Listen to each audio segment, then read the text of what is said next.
আপনি কি কখনো ঘুঘুডাঙ্গা তাল সাম্রাজ্যে গিয়েছেন? আর আপনি জানেন কি, এটাই হচ্ছে বাংলাদেশের সবচেয়ে সুন্দরতম রাস্তা। বর্তমানে দেশি পর্যটকের পাশাপাশি বিদেশিরাও কেন এই রাস্তার প্রতি এত আকৃষ্ট হচ্ছে? আর সত্যি বলতে এই গাছগুলো আসলে কে লাগিয়েছে? কথিত রয়েছে যে এই গাছগুলো নাকি এক গরিব ব্যক্তি রোপণ করেছিলেন। তবে ব্যাপারটা আসলে কতটা সত্য, সেই ইতিহাসই আমরা জানার চেষ্টা করব আমাদের আজকের এই ভিডিওতে। তাহলে চলুন না শুরু করি ঘুঘুডাঙ্গার উপরে আমাদের আজকের এই বিশেষ ব্লগ। শুভ সকাল বন্ধুরা, নওগাঁ জেলায় আপনাদেরকে স্বাগতম। আর আজকে আমরা রওনা দিয়েছি এই নওগাঁর বিখ্যাত নিয়ামতপুরে। বর্তমানে আমরা বালুডাঙ্গা আন্তঃজেলা বাস টার্মিনালে রয়েছি। এখান থেকে আমরা চাপাইয়ের বাসে করে নিয়ামতপুর যাব। এটা হচ্ছে চাপাই নবাবগঞ্জের গাড়ি। এই গাড়ি নিয়ামতপুর হয়ে যাবে। আমরা এখন ওদিকে যাচ্ছি। সরাসরি গাড়ি ছাড়তে অনেক সময় লাগবে, তাই আমরা এখন সিদ্ধান্ত নিলাম যে এখান থেকে সিএনজিতে করে আমরা ফেরিঘাট যাব। ওই ফেরিঘাট থেকে আবার আলাদা বাস ধরে আমরা নিয়ামতপুর চলে যাব। সেক্ষেত্রে একটু তাড়াতাড়ি যাওয়া যাবে। বাসে যেতে কিন্তু একটু বেশি সময় লাগে, লোকাল বাস টাইম বেশি নেয়, যদিও বাসে একটু ভাড়া কম। তারপরেও আমরা দ্রুততার সাথে যাওয়ার জন্য এখন সিএনজিতে যাব। এটা হচ্ছে বালুডাঙ্গা বাস স্ট্যান্ডের মোড়। মূলত এইদিকে হচ্ছে বাস স্ট্যান্ড, আমরা এই দিক থেকে আসলাম। আর এদিকে হচ্ছে সিএনজি স্ট্যান্ড। নওগাঁর দিকে হচ্ছে মূলত সিএনজি স্ট্যান্ডটা। অবশেষে আমরা একটা সিএনজিতে উঠেছি। আমরা এখান থেকে এখন চলে যাব হচ্ছে ফেরিঘাট। এখানে বাস মালিক সমিতি মূলত এই সিএনজিগুলোকে রিজার্ভ ভাড়া নিয়ে যেতে দেয় না ওনাদের ট্রিপের জন্য। এইভাবে একটা সিন্ডিকেট এখানে বসিয়ে রেখেছে। এটা একটা ঝামেলা, যার কারণে লোকজন তার ইচ্ছা মতো যানবাহনে যেতে পারে না। এই যেমন আমরা এখন সিএনজিতে উঠলাম, অনেকটা লুকিয়ে লুকিয়ে আমাদেরকে এই জায়গাটা পার হতে হচ্ছে। ফেরিঘাট পর্যন্ত তারা একটা সিন্ডিকেট ব্যবসা চালু করে রেখেছে। মূলত 3:30টার পর থেকে সিএনজি চলতে দেয়। তার আগে যাত্রীদেরকে অবশ্যই বাসে করে যেতে হয়। এরকম একটা সিন্ডিকেট ব্যবস্থা এখানে রয়েছে, এবং এই কারণে সিএনজি যারা চালায় তারা বেশ অসুবিধার সম্মুখীন হয়। মূলত সিএনজিতে গেলে একটু তাড়াতাড়ি যাওয়া যায়। এখান দিয়ে যেতে মোটামুটি 30 মিনিট লাগে, আর বাসে গেলে কিন্তু মোটামুটি 40 থেকে 50 মিনিট সময় লাগে। যার কারণে আমরা অনেকটা ঝামেলা সহ্য করার পরেও সিএনজি করে এখন যাচ্ছি। ব্যাপারটা যে এতই গুরুতর তা আমি বুঝতে পারিনি। এমনকি বাস মালিক সমিতি রাস্তায় চেকপোস্ট বসিয়ে রেখেছে। এই কারণে সিএনজিতে আমাকে একা বসিয়ে সিএনজিটা এখন পার হচ্ছে। তবে আমার ক্যামেরা দেখে তারা অনেকটা ঘাবড়ে গিয়েছিল। এই রাস্তা ধরে আপনারা চাইলে একেবারে রাজশাহী যেতে পারেন, আবার এদিক দিয়ে চাপাই নবাবগঞ্জ যাওয়া যায়, আবার এদিক দিয়ে সাপাহার যাওয়া যায়। মূলত নিয়ামতপুর হয়ে সাপাহার যাওয়া যায়, আবার ওই চাপাই নবাবগঞ্জ যাওয়ার আগেও কিন্তু ওই নিয়ামতপুর পড়ে। আর এদিকে রাস্তাঘাট হচ্ছে সব গ্রামীণ রাস্তা, তবে এই রাস্তার কন্ডিশন খুবই ভালো। মূলত এটা একটা হাইওয়ে। এই অটোতে করে ফেরিঘাট পর্যন্ত ভাড়া হচ্ছে 7 টাকা। গতদিন আমরা এই রাস্তা ধরেই কিন্তু কুসুম্বা মসজিদ দেখেছিলাম। আর এদিকে রাস্তাঘাটের পাশে সবুজ শ্যামল মাঠে ভরা, যেটা আপনার ভ্রমণকে অনেকটা মনোমুগ্ধকর করে তুলবে। বর্তমানে আমরা প্রকৃতির শোধা গন্ধ উপভোগ করতে করতে ছুটে চলছি। আর দেখতে দেখতে আমরা ফেরিঘাট চলে এসেছি। মূলত এই আত্রাই নদীর উপর দিয়ে যে ব্রিজটা তৈরি করা হয়েছে, এখানে একসময় ফেরি চলতো, যার কারণে এটার নাম হচ্ছে ফেরিঘাট। কিন্তু বর্তমানে এখানে ব্রিজ করা হয়েছে, কিন্তু সেই ফেরিঘাট নাম কিন্তু রয়েই গিয়েছে। এখান থেকে আমরা আবার নিয়ামতপুরের গাড়িতে যাব। এটাই হচ্ছে ফেরিঘাট। ফেরিঘাটের সিএনজি স্ট্যান্ডে এসেছি। অবশেষে আবার নিয়ামতপুর যাওয়ার জন্য সিএনজিতে চললাম। এখান থেকে জনপ্রতি ভাড়া হচ্ছে 50 টাকা।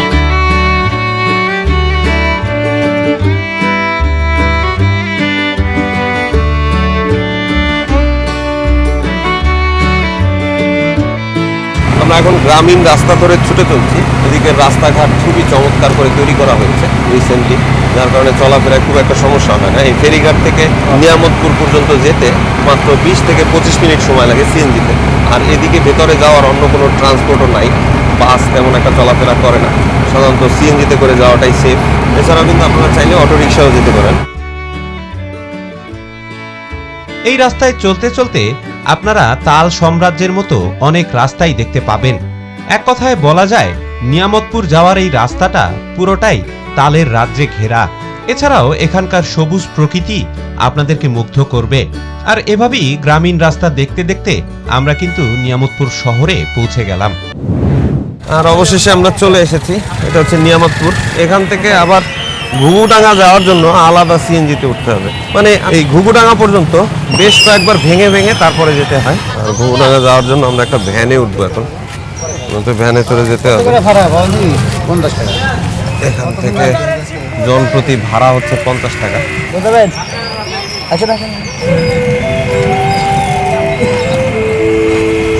মূলত এখান থেকে ওই শিবপুরের কাছাকাছি হচ্ছে ঘুঘুডাঙ্গা। এই নিয়ামতপুর থেকে শিবপুরের দূরত্ব হচ্ছে 16 কিলোমিটার, আর ঘুঘুডাঙ্গার দূরত্ব হচ্ছে 14 কিলোমিটার। যেতে মোটামুটি এই অটোতে করে প্রায় আধা ঘন্টার মতো সময় লাগে, যেহেতু অটো খুব স্লো স্পিডে চলে। তবে আপনারা যদি পার্সোনাল ট্রান্সপোর্ট নিয়ে আসেন সেক্ষেত্রে কিন্তু খুব তাড়াতাড়ি যেতে পারেন। চমৎকার গ্রামীণ পরিবেশ, সবুজ ধান ক্ষেত, এখন ধান লাগানো হয়েছে, মাঝখান দিয়ে পিচ ঢালা পথ চলে গিয়েছে। সব কিছু মিলিয়ে এই জায়গার পরিবেশ খুবই চমৎকার, আর আবহাওয়াটাও আজকে বেশ ঠান্ডা, যার কারণে আমরা বেশ আরামেই এখন ছুটে চলছি ঘুঘুডাঙ্গার উদ্দেশ্যে। মূলত এই জায়গাগুলো হচ্ছে কৃষি নির্ভর এলাকা। এখানে আসলে আপনারা অনেক কৃষি পণ্য যাতায়াত করতে দেখবেন, যেমন আমাদের পাশ দিয়ে চলে গেল একটা খড়ের ট্রাক। এভাবে আপনারা এখানে আসলে সব ধরনের কৃষি পণ্য খুঁজে পাবেন। এখান থেকে কিন্তু বাংলাদেশের অনেক ধান ঢাকা শহর থেকে শুরু করে বিভিন্ন জেলায় রপ্তানি করা হয়, এবং বাংলাদেশে যত এলাকায় ধান হয় তার ভেতরে এই এলাকায় কিন্তু সবচেয়ে বেশি পরিমাণে ধান হয়। এক কথায় বলতে গেলে ধানের জন্য এই এলাকাটা খুবই বিখ্যাত। এখানে বিঘা প্রতি 30 থেকে 36 মণ ধান উৎপাদিত হয়। একটা ফসলের আঁকড়া এই জায়গাটা। এখানে মূলত ছোট ছোট বাছুর বিক্রি করা হচ্ছে, এগুলো নিয়ে স্থানীয় লোকজন কিন্তু গরু মোটা তাজাকরণ করবে। মূলত স্থানীয় যারা গরু লালন পালন করে তারা এই হাট থেকে গরু সংগ্রহ করেই গরু লালন পালন করে থাকে।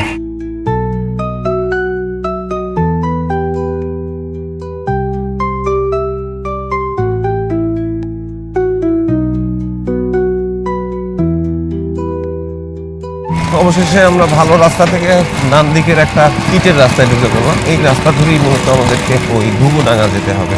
এদিকের এই ইটের রাস্তাটা কিন্তু অত্যন্ত চমৎকার, দুই পাশে সবুজ ধান ক্ষেত, তার মাঝ দিয়ে এই চমৎকার রাস্তাটা করা হয়েছে। এবং সবচেয়ে মজার ব্যাপার হচ্ছে ক্ষেতের ভেতরে ভেতরে কিন্তু আবার আম গাছ লাগানো হয়েছে, মানে একই সাথে ধান এবং আম দুটোই চাষ করা হয়। আবার মাঝে মাঝে আপনারা তাল গাছ দেখতে পাবেন। এই তাল গাছের জন্যই এই ঘুঘুডাঙ্গা বিখ্যাত, আর আমরা ওটাই দেখার জন্য যাচ্ছি। আর নিয়ামতপুরের এই অঞ্চলে আসলে আপনারা প্রচুর মাটির বাড়ি দেখতে পাবেন। মূলত নওগাঁ অঞ্চলের মহাদেবপুর এবং নিয়ামতপুরে প্রচুর মাটির বাড়ি আজও রয়েছে, যদিও বেশিরভাগ বাড়ি নতুন যেগুলো তৈরি করা হয়েছে এগুলো কিন্তু ইট দিয়ে তৈরি করা হয়েছে, কিন্তু ঐতিহ্যবাহী মাটির বাড়ি আজও দু একটা এখানে রয়েছে। এবং এখানে লোকালয়গুলোতে আপনারা যখন চলাফেরা করবেন এরকম মাটির বাড়ি আপনারা দেখতে পাবেন, যেমন এই একটা মাটির বাড়ি।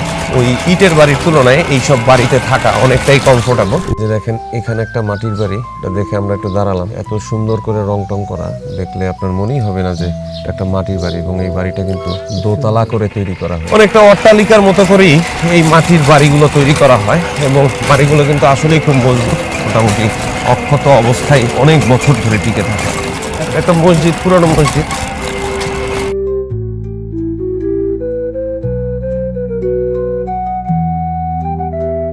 এদিকের বেশিরভাগ বাড়ি কিন্তু মাটির বাড়ি এবং খুবই চমৎকার। প্রত্যেকটা বাড়ির সামনে আপনারা গরু দেখতে পাবেন।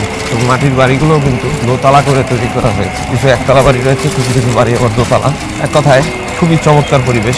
একদিকে বাড়ি, অন্যদিকে বিশাল সবুজ ক্ষেত। প্রত্যেকটা মানুষেরই কিন্তু এখানে যেমন বাড়ি রয়েছে এবং তাদেরই আবার ক্ষেত খামার রয়েছে। এই বাড়িতে তারা থাকে এবং এই ক্ষেত খামারে চাষবাস করে। সবকিছু মিলিয়ে এখানকার পরিবেশ আসলে খুবই চমৎকার। আপনারা এই ঘুঘুডাঙ্গা আসার পথে এই গ্রামীণ পরিবেশটাকে খুবই চমৎকারভাবে উপভোগ করতে পারবেন। তার পাশাপাশি এখানকার স্থানীয় মানুষজনের চমৎকার মাটির বাড়িগুলো দেখতে পাবেন। প্রত্যেকটা মানুষেরই এখানে মাইলের পর মাইল জমি রয়েছে এবং তারা এসব জমিতে তাদের নিজস্ব ফসল চাষাবাদ করে থাকে। আর এই অঞ্চলে প্রচুর তাল গাছ রয়েছে। ঘুঘুডাঙ্গাতে যেমন সারিবদ্ধভাবে রয়েছে, এইসব জায়গায় সারিবদ্ধ না হলেও জায়গায় জায়গায় কিন্তু প্রচুর তাল গাছ রয়েছে। দেখতে দেখতে আমরা বেলির মোড়ে চলে এসেছি। এখান থেকে আমরা আবার হাতের বাম দিকে চলে গেলাম। এখান থেকে আরো 2 কিলোমিটার আমাদেরকে যেতে হবে। 2 কিলোমিটার পরেই আমরা সেই ঘুঘুডাঙ্গা পৌঁছে যাব। এদিকে রাস্তা আবার ভালো, পিচ ঢালা পথ। মাঝখান দিয়ে আমরা যে শর্টকাটটায় আসলাম ওই দিকের রাস্তা ছিল ব্লকের রাস্তা। রাস্তাটা যদিও ভালো, কিন্তু তারপরও ওই ব্লকের কারণে বেশ ঝাঁকুনি হয়। তবে এদিকে আবার চমৎকার পিচ ঢালা রাস্তা। আর দেখতে দেখতে আমরা কিন্তু ঘুঘুডাঙ্গা তাল সাম্রাজ্যের গেটে চলে এসেছি। মূলত এই রাস্তা দিয়েই তাল সাম্রাজ্যের রাস্তা শুরু হয়েছে। বিখ্যাত এই তাল সাম্রাজ্যের রাস্তায় ঢোকার মুখেই আপনাদের চোখে পড়বে সিমেন্ট দিয়ে বানানো চমৎকার দুটো তাল গাছের সিম্বল। মূলত জায়গাটি রিসেন্টলি ভাইরাল হওয়ার কারণেই এই স্থাপনাগুলো এখানে তৈরি করা হয়েছে। আর বিশেষ করে বর্তমানে প্রচুর পরিমাণে পর্যটক এখানে আসে বলেই এ ধরনের স্কাল্পচার এখানে তৈরি করা হয়েছে। এটাই হচ্ছে সেই বিখ্যাত ঘুঘুডাঙ্গা তাল সাম্রাজ্যের রাস্তা। আমরা অলরেডি ঘুঘুডাঙ্গা তাল সাম্রাজ্যের রাস্তায় প্রবেশ করেছি। এইদিকে সারিবদ্ধ তাল গাছ রয়েছে, মূলত এই কারণেই এই রাস্তাটা খুব বিখ্যাত। তবে ঢোকার পথে আপনাদের কিছু মাটির ঘরবাড়ি চোখে পড়বে, তারপরে চমৎকার তাল গাছের সারি আপনাদের চোখে পড়বে, যার কারণে এই ঘুঘুডাঙ্গা রাস্তাটা বিখ্যাত। এবং সরকারিভাবে কিন্তু এই গাছগুলো খুবই চমৎকার করে রং করে রাখা হয়, দেখতে খুবই চমৎকার লাগে।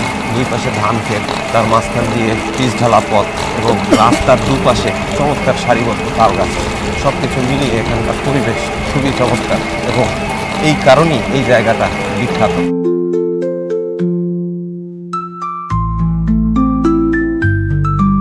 দেখতে দেখতে আমরা ঘুঘুডাঙ্গা এখানে একটা পার্ক করা হয়েছে, সেই পার্কে চলে এসেছি। আমরা এখন এখানে নামবো আর এদিকটা একটু ঘুরে দেখবো, তারপরে একটা রিক্সা নিয়ে এই রাস্তাটা আমরা ঘুরবো। এই জায়গায় কিন্তু একটা চত্বর করা হয়েছে, এখানে চমৎকার একটা পুকুর রয়েছে, তার পাশাপাশি এখানে বেশ কিছু খাবার হোটেল রয়েছে, পুকুরের একটা ঘাট রয়েছে।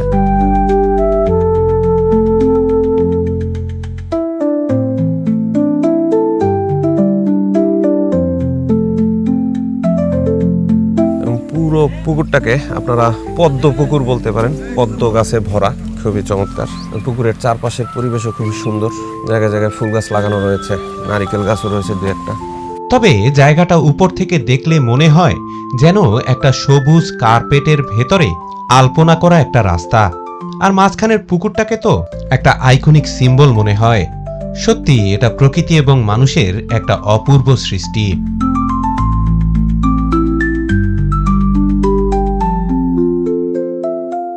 মূলত এই জায়গাটা কিন্তু সাধনচন্দ্র মজুমদার করে দিয়েছিলেন, তার কিছু স্মৃতি ফলক টলক ছিল, কিন্তু পরবর্তীতে এগুলো ভেঙে ফেলা হয়েছে ছাত্র আন্দোলনের পরে। তবে এখানকার খাবার দাবারের জোনটা কিন্তু আজও রয়ে গিয়েছে। এখানে দুই পাশে প্রচুর খাবারের দোকান রয়েছে, নর্মাল স্ন্যাক্সের পাশাপাশি দুপুরে খাওয়া দাওয়া করতে পারবেন। আবার কিছু কিছু শোপিসের দোকানও রয়েছে, চাইলে আপনারা মেয়েদের সাজসজ্জার আইটেম, পাশাপাশি খেলনা, ছেলেদের টুপি, বিভিন্ন জিনিসপত্র কিনতে পারবেন। তবে আজকে ছুটির দিন না হওয়ার কারণে বেশিরভাগ দোকানপাটি বন্ধ, কিছু কিছু দোকান খোলা রয়েছে।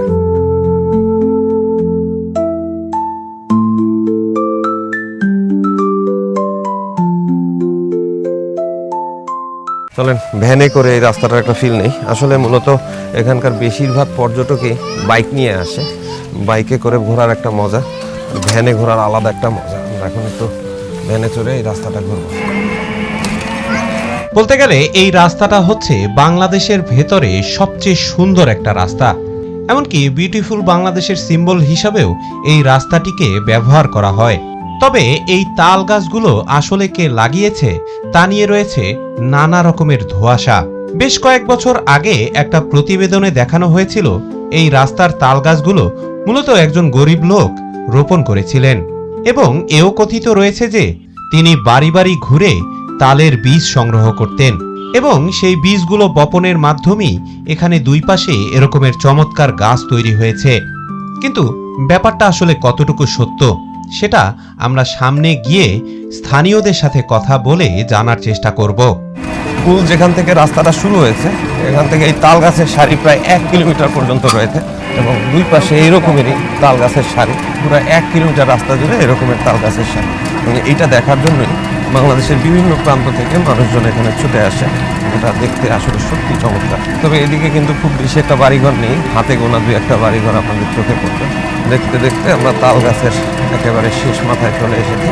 মোটামুটি এতটুকুই এই তাল গাছের সারি, এবং এই ব্রিজের আগ পর্যন্ত এই তাল গাছের সারি, এরপরে কিন্তু বাড়িঘর শুরু হয়ে গেছে। মোটামুটি এই পর্যন্তই হচ্ছে এই তাল গাছের সারিটা, এরপরে কিন্তু আর তাল গাছ নাই। এবং এতটুকু জায়গাই হচ্ছে এই ঘুঘুডাঙ্গা তাল সাম্রাজ্য। এখানে একটা চমৎকার বসার জায়গা রয়েছে, স্থানীয়রা এখানে বসে আড্ডা টাড্ডা দেয়। আপনারা এখানে স্থানীয়? জি, এখানে স্থানীয়। আপনাদের এই যে তাল গাছগুলো, এগুলো কে লাগাইছে? এগুলা ইউনিয়ন পরিষদ থেকে লাগাইছে। এর আগে বর্তমান খাদ্যমন্ত্রী যিনি ছিলেন ইউনিয়ন পরিষদের চেয়ারম্যান ছিলেন, আর নিম্বনের মাধ্যমে তাল আঠি কিনে দিয়েছে আর কি, শুনছি আমরা।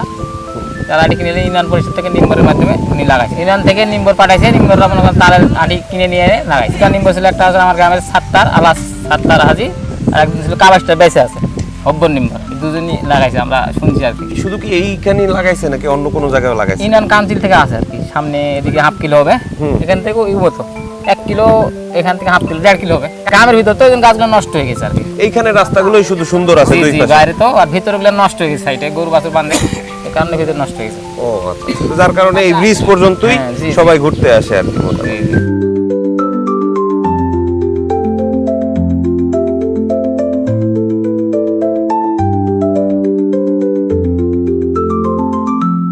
যতটুকু এখানকার স্থানীয় মানুষজনের সাথে কথা বলে বুঝলাম, মূলত এটা কিন্তু এখানকার যে সাধনচন্দ্র মজুমদার রয়েছেন, উনি যখন ইউনিয়ন পরিষদের চেয়ারম্যান ছিলেন তখনই এখানকার স্থানীয় মেম্বারদেরকে দিয়ে এই তাল গাছগুলো লাগিয়েছিলেন। কিন্তু পরবর্তীতে কিছু কিছু গাছ নষ্ট হয়ে গিয়েছে। তবে এই 1 কিলোমিটার রাস্তার দুই পাশের গাছ আজও অক্ষত রয়েছে এবং এই সৌন্দর্য দেখার জন্যই কিন্তু বাংলাদেশের বিভিন্ন প্রান্ত থেকে লোকজন এখনো এখানে আসে।